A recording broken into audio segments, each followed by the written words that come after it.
सभी मित्रों को नमस्ते। टीम माओवादी व वीडियो राजीव की ओर से आप कोविड काल में आप स्वस्थ रहें, सुरक्षित रहें, यही मेरी कामना है, ईश्वर से भी प्रार्थना है। आज हम लोग बात करेंगे छात्र जीवन में आलस का क्या महत्व है, यानी आलस छात्र जीवन को कैसे बर्बाद करता है और कैसे हमें अपनी सफलता, सपनाओं, इच्छाओं से बहुत दूर कर देता है। आज हम लोग आलस पर बात करेंगे। आलस क्या है?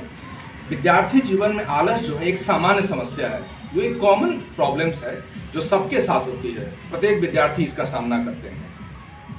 आलस एक बीमारी है, यह एक मानसिक रोग है, मनोरोग जैसा आलस है।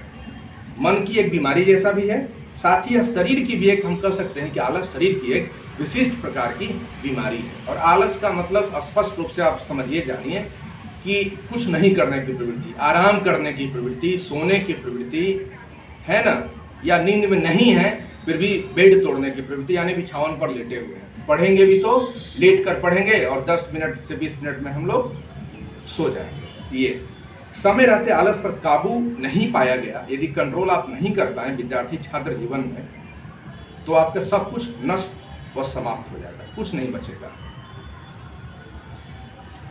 यानी आपकी जो तमन्नाएं हैं, इच्छाएं हैं, जो सपने हैं, जो मनोकामनाएं हैं, जो ख्वाब आपने सजाई हैं, देखी हैं, वो सब कुछ नष्ट भ्रष्ट हो जाएगा, कुछ नहीं करेंगे आप।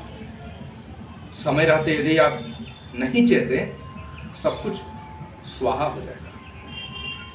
जरा कल्पना कीजिए कि हमारे समय में ही ऐसे अनगिनत महापुरुष हैं जिनका नाम स्वर्णिम अक्षरों में इतिहास के पन्नों में दर्ज हो गया है, और हमारे आपके जैसे लोग जो आलस करेंगे उनका नामो निशान इस इतिहास के पन्नों से सदैव के लिए मिट जाएगा। इस जीवन से पहले कहाँ पता नहीं, मृत्यु के बाद कहाँ पता नहीं, जो मिला बस यही मिला ना। इसको भी यदि आलस में पढ़कर नष्ट भ्रष्ट विनष्ट करेंगे तो बाकी तो मौला मालिक है। क्या होगा फिर, आप कल्पना करते हैं? खास करके विद्यार्थी छात्र जीवन में हम कह सकते हैं कि आलस एक सोची समझी, जानबूझकर की जाने वाली अपने जीवन की बर्बादी है। हम जानते हैं, हम समझते हैं, सोच समझकर जानबूझकर अपने जीवन को जो हम बर्बाद करते हैं, यही आलस है। यह निराशा, हताशा, दुख, कुंठा, तकलीफ, तृष्णा है। कभी कभी यह तो बहुत बड़ी एक मानसिक बीमारी बन जाती है, और कभी कभी तो आत्महत्या जैसी प्रवृत्ति भी होने लगती है। क्योंकि लंबे समय के बाद आपको सफलता नहीं मिलेगी आलस की वजह से, तो आपके अंदर बहुत सारी कुंठाएं घर करेंगी और मन बीमार हो जाएगा। कोई बहुत बड़े मानसिक बीमारी के आप शिकार हो जाएंगे। आत्महत्या जैसी प्रवृत्तियाँ भी कभी कभी हावी होने लगती हैं। सुसाइडल टेंडेंसीज या डिप्रेशन में आप चले जा सकते हैं। ईश्वर न करे वैसा होना भी नहीं चाहिए। आइए हम सब लोग मिलकर आलस को दूर करें और इतिहास में अपना नाम बुद्ध, गांधी, विवेकानंद, अशोक, अकबर की तरह नहीं सही, चंद पंक्तियों में सही, लेकिन होना चाहिए। आइए हम लोग बात करेंगे आलस कैसे दूर करें। सबसे पहले आलस दूर करने के लिए सभी छात्रों, विद्यार्थियों से मेरा नम्र निवेदन है कि आप पौष्टिक व संतुलित भोजन लें। उत्तम, शुद्ध, स्वस्थ, पौष्टिक, संतुलित, परंपरागत जो हमारी भोजन पद्धति रही है उसको अपनाइए। फल, फूल, शाक, सब्जी, भूंजा, अलग अलग प्रकार की दलिया, ताज़ी सब्जियां, मौसमी फल, विविध प्रकार के proteins, vitamins, minerals, carbohydrate, fats इत्यादि, रेसेज, जल इत्यादि होनी चाहिए, आप सबको पता है। दूसरी चीज़ जो है आलस दूर करने के लिए, योग व्यायाम, योगा, व्यायाम, सुदर्शन क्रिया, प्राणायाम, सुबह उठना है, स्वस्थ, सुंदर, स्वच्छ माहौल होना चाहिए। जहाँ आप तैयारी कर रहे हों वहाँ का माहौल स्वच्छ, सुंदर, साफ सुथरा, शांतिपूर्ण, ताजगी भरा होना चाहिए। ऐसे माहौल में ही आप जज और कलेक्टर जैसा जो सपना है आपका, वो पूरी कर सकते हैं। इसके अलावा भी जो भी आपकी सपना है, दरोगा बनना चाहते हैं, मैनेजर बनना, डॉक्टर बनना चाहते हैं, वकील बनना चाहते हैं, स्पोर्ट्समैन, म्यूजिशियन बनना चाहते हैं, आप अपने सपने को पूरे करेंगे। नेक्स्ट पॉइंट, हमेशा एक्टिव रखना है। हमेशा अपने बॉडी को एक्टिव रखिए, सक्रिय रखिए, यानी कुछ न कुछ सकारात्मक व अच्छी चीज़ें हमेशा करते रहिए। शिथिल होंगे, मंद होंगे, मन को आराम देंगे, तब ना आप आलस की ओर जाएंगे। हमेशा क्रियाशील रहिए, एक्टिव रहिए, पढ़ते लिखते रहिए, पॉजिटिव चीज़ें सोचते रहिए, सकारात्मक कार्य करते रहिए, है ना, पढ़ाई लिखाई चिंतन मनन करते रहिए, आप आलस आपको नहीं हराएगी। नेक्स्ट, अपने आप को हमेशा मस्त और व्यस्त रखिए। मस्त मतलब खुश रहिए, खुश इंसान ही कुछ कर सकता है। या खुश नहीं रहेंगे तो आप कुछ नहीं कर पाएंगे। एक दुखी इंसान, एक मृत व्यक्ति क्या करेगा जीवन में? जो हताश है, निराश है, कुंठित है, दुखी है, वो तो जीवन से ऐसे ही हार चुका है। वो निराशावादी व्यक्ति क्या करेगा? विफल नहीं होगा तो क्या होगा? सफल थोड़े ना होगा।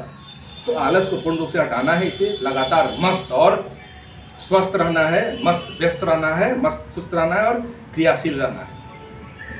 आगे, विद्यार्थी जीवन में एक साइंटिफिक और सिस्टमैटिक रूटीन की बेहद महत्वपूर्ण आवश्यकता होती है। कई लोग इसके महत्व को नहीं समझते हैं, शायद हम लोग भी महत्व को नहीं समझ पाए थे। तो शुरू से ही एक सुव्यवस्थित दिनचर्या होनी चाहिए आपके साथ। सुबह से लेकर शाम तक का समय निर्धारण होना चाहिए। ठीक है, सप्ताह में, महीना में कुछ दिन तक ब्रेक हो सकता है, आप मौज मस्ती पिकनिक पार्टी सार्टी कर सकते हैं, हालांकि कोविड काल में नहीं, वो बाद में। लेकिन आपको एक सुव्यवस्थित दिनचर्या के साथ अपनी पढ़ाई लिखाई करनी चाहिए, कार्यशैली अपनाना होगा, है ना, सुव्यवस्थित दिनचर्या के साथ। नेक्स्ट, आपके पास अपने आप के लिए एक बेहतर एवं कुशल योजना होनी चाहिए।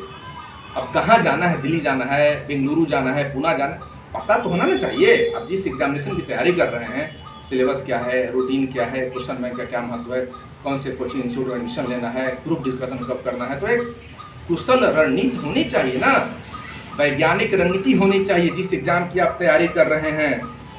और उसी वैज्ञानिक प्लानिंग के साथ योजनाबद्ध तरीके से आप काम करेंगे तो फिर आप सफल होंगे। तो आपके पास जब एक अच्छी रणनीति होगी, वैज्ञानिक योजना होगी, एक क्रमबद्ध प्लान होगा, तो फिर आलस आप नहीं करेंगे। 24/7 यानी 24 घंटे उसके लिए आप सक्रिय, एक्टिव और क्रियाशील रहेंगे। आगे आइए, खाली या भारी समय में आप अपनी पसंद के अनुसार, जब भी खाली समय लगे, खालीपन लगे, मन भारी लगे, आलस जैसा लगे, तो उस समय अपने मूड के अनुसार, इच्छा अनुसार अच्छी अच्छी किताबें पढ़िए, अच्छी अच्छी पुस्तकें पढ़िए, मन पसंद संगीत सुनिए, थोड़ा खेलिए, अपनी जो आपकी रुचियां हैं, शौक हैं, उसको पूरी कर सकते, उसको विकसित कर सकते हैं। साथ ही कभी कभी उबाऊ और बोझिल समय जब लगने लगे तो सोशल मीडिया पर भी थोड़ा सा चले जाइए, लिमिट में, ज़्यादा नहीं, है ना, बिल्कुल लिमिट में सोशल मीडिया पर जा सकते हैं, न्यूज़ सुन सकते हैं, टीवी डॉक्यूमेंट्री फिल्में देख सकते हैं, और भी आपकी जो फेवरेट मूवीज़ है उसको आप देख सकते हैं आलस या खाली समय में। साथ में और भी कुछ आलस लगे तो साथ में कुछ हल्का फल्का नाश्ता कर लीजिए, हल्का नाश्ता ले लीजिए, शरबत ले लीजिए, थोड़ा पानी ले लीजिए, जूस ले सकते हैं, लस्सी, फल, चाय, कॉफ़ी या टॉफ़ी, गुड़ खा सकते हैं टेस्ट के अनुसार। टेस्ट बदलेगा, दिमाग बदलेगा तो फिर निंद्रासन देव हावी नहीं होंगे, आलस आपकी दूर होगी। उस समय घर से बाहर निकलकर छत पर या घर में टहलना चाहिए। जब आलस लगे आपको उस समय घर के अंदर में, आंगन में, अहाते में, बरामदे में, बालकनी में, या फिर जगह है तो घर के बाहर में छत पर आप टहलिए। 10 कदम 50 बार 100 बार टहलिए, 1000 कदम 2000 कदम, तो आपकी आलस दूर हो जाएगी। या उस समय आप एक्सरसाइज या व्यायाम कर सकते हैं, है ना। एक्सरसाइज व्यायाम जो बच्चे सुबह में नहीं कर पाते और बहुत लोग नहीं कर पाते अधिकांश, तो जब भी दोपहर में या रात में जब आलस लगे तो लिमिट में एक्सरसाइज देख लीजिएगा। खाना खाने के बाद नहीं करना चाहिए ये सब, वो आप अच्छी तरह पता, लेकिन हल्का फुल्का एक्सरसाइज आप कर सकते हैं, ठीक है ना। प्राणायाम, भ्रामरी, अनुलोम विलोम, सुदर्शन क्रिया, हल्का फुल्का एक्सरसाइज आप देखकर अपनी सुविधा अनुसार कर सकते हैं ताकि आपका आलस दूर हो। नेक्स्ट, आप अपने कमरे की उस समय साफ सफाई एवं कपड़े की धुलाई कर सकते हैं। जब आलस लगे आपको विद्यार्थी छात्र जीवन में, जब पटना, दिल्ली, इलाहाबाद जैसे शहरों में रहकर आप जब पढ़ाई, प्रतियोगिता, परीक्षा की तैयारी करते हैं, तो आलस लगे तो उस समय तुरंत उठ जाइए और अपने कमरे के बिछावन, बेड, तकिया, तौलिया, कपड़े को ठीक कीजिए। कुछ कपड़ा ये दिया तो उसको धोने चले जाइए। अब भाई एक छोटी चिड़िया आलस करती है, नहीं ना, एक छोटी चिड़िया तिनका तिनका चुनकर घोंसला बनाती है और सुबह उठ के, सुबह 4 से 5 बजे उठती है और कल्लव करते हुए, काँव करते हुए चारों तरफ अपने भोजन की तलाश में जाती है, आलस करती है।